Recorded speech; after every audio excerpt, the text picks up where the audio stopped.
We present our technique for the evaluation and endovascular treatment of pseudotumor cerebri with associated stenosis of a dural venous sinus. A 27-year-old female with a 3-year history of pseudotumor cerebri refractory to medical management presented with 2 months of worsening headaches and vision. Ophthalmologic examination showed exacerbation of her pre-existing papilledema. An ICP monitor was placed 3 days prior to the stenting procedure, which demonstrated persistently elevated ICPs in the 30 to 40 range. The night of ICP monitor placement, dual antiplatelet therapy was started, which consisted of aspirin 325 milligrams daily and clopidogrel 600 milligrams loading dose, followed by 75 milligrams daily.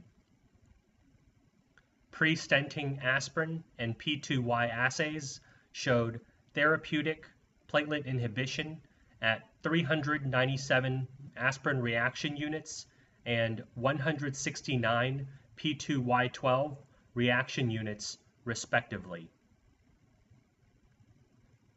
Pre-stenting MRI performed 1 day following ICP monitor placement did not show evidence of intracranial hemorrhage.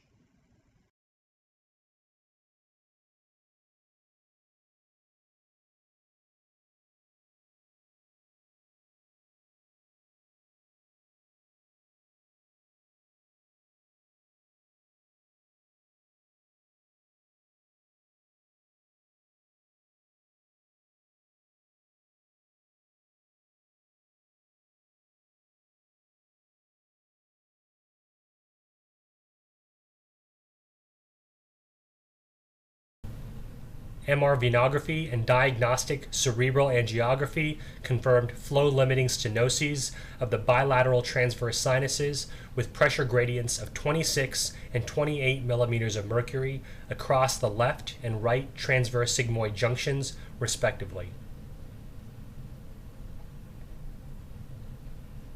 Given the patient's symptoms, her ophthalmologic examination, the evidence of intracranial hypertension, and the finding of dural venous sinus stenosis, we elected to treat the patient with venous stenting of the dominant left transverse sinus.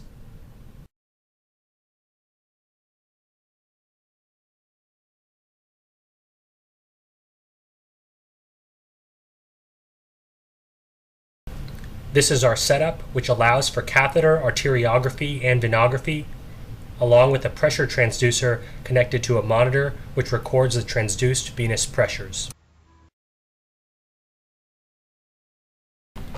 The right common femoral vein was punctured with a 19-gauge needle and cannulated with the triaxial system consisting of 12 French, 10 French, and 7 French flexor Rabi guiding sheaths in order to create an adequate microcatheter support construct. The triaxial system was advanced over a guide wire into the superior vena cava.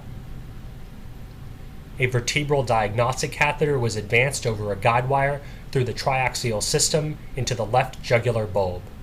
The diagnostic catheter and guide wire were then removed. A Renegade high-flow microcatheter was advanced over a Synchro 2 microguide wire into the left transverse sinus. The microguide wire was removed, and venous pressure measurements were taken through the microcatheter as it was retracted from the transverse sinus into the jugular bulb.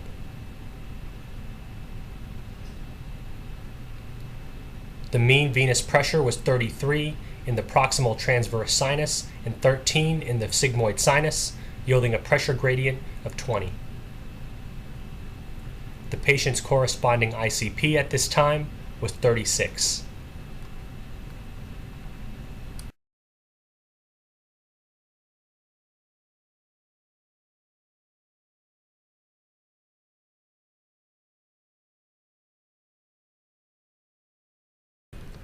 The microcatheter was then advanced over the Synchro 2 microguide wire across the torcula into the right jugular bulb. The Synchro 2 microguide wire was exchanged for a 260 centimeter Platinum Plus microguide wire. The microcatheter was removed and a Protégé 10 by 40 millimeter stent was advanced over the guide wire and deployed across the stenosis in the left transverse sinus. Following stent deployment, the mean venous pressure was 18 in the proximal transverse sinus and 15 in the sigmoid sinus. Therefore, venous stenting decreased the pressure gradient from 20 to 3 millimeters of mercury.